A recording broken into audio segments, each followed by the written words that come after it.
emosional ini. Dalam pendidikan, terkadang yang lebih dipentingkan mungkin dalam aspek kognitif atau untuk meningkatkan aspek akademis oleh seorang anak.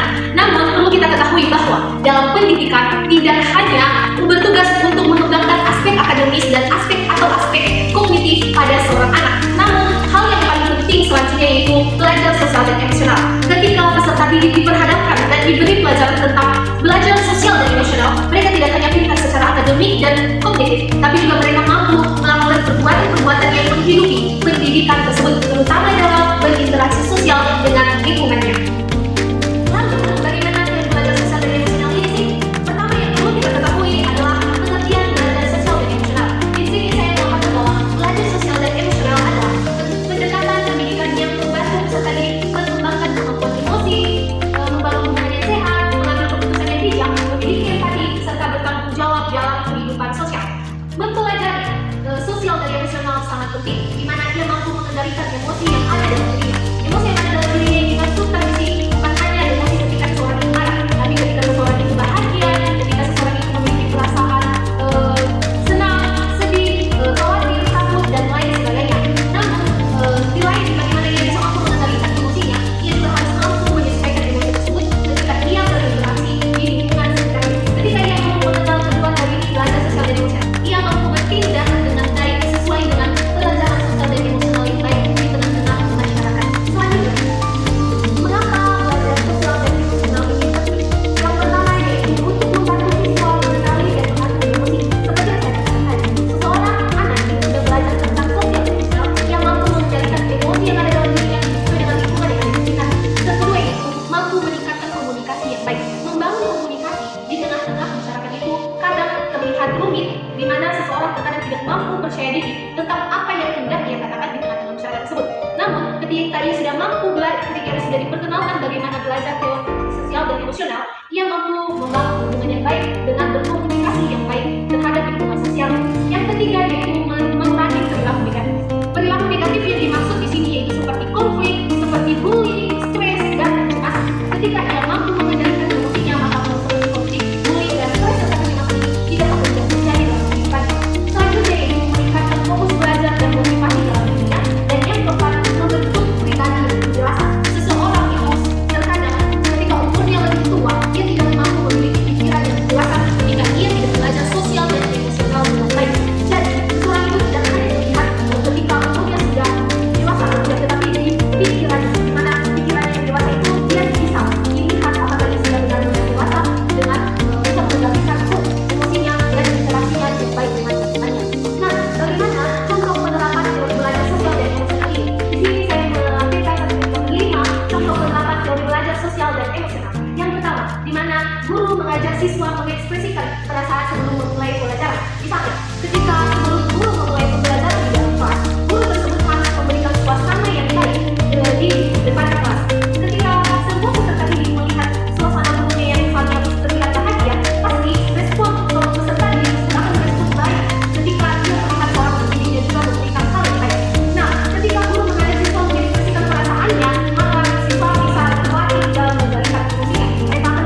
kita. Di zaman sekarang, kita melihat anak-anak TK saja sudah mulai menggunakan iptek tersebut. Jadi iptek ini tidak lagi terlalu asing bagi kita.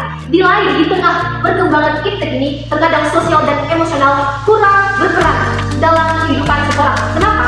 Di perkembangan iptek ini ada beberapa tantangan yang membuat seseorang itu lebih sibuk dengan gadgetnya, lebih sibuk dengan teknologi yang dia gunakan dibanding dia mengendalikan emosinya dan berinteraksi dengan orang lain. Nah, di samping tantangan tersebut melalui kecanduan gadget, kurang interaksi sosial karena sibuk dengan gadgetnya, di sini saya memaparkan bagaimana sosial dan emosional ini diterapkan di tengah berkembang iptek. Yang pertama yaitu menggunakan teknologi secara sehat dan bertanggung jawab. Apa yang dimaksudkan di sini menggunakan iptek secara sehat dan bertanggung jawab?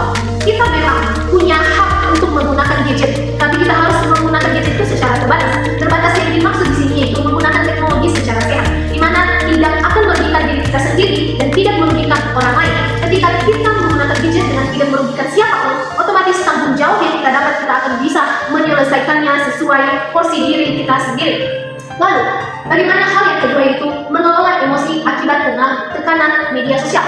Tekanan media sosial yang dimaksudkan di sini yaitu mungkin seperti ketika seseorang itu menggunakan iptek, mungkin dia menghadapi tantangan-tantangan yang membuat mentalnya jatuh atau membuat pikiran, suasana hatinya terganggu. Nah, dia di sini harus mampu mengelola emosinya. Dia harus menggunakan emosinya sesuai hal-hal yang baik.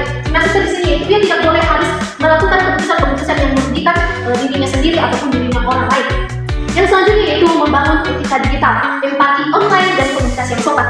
Artinya, dia harus menggunakan dirinya untuk hal-hal yang baik. Misalnya, dia gabung di organisasi atau komunitas yang bernilai positif, di mana di organisasi dan komunitas tersebut, ia mampu mengekspresikan sosial dan emosionalnya dengan baik.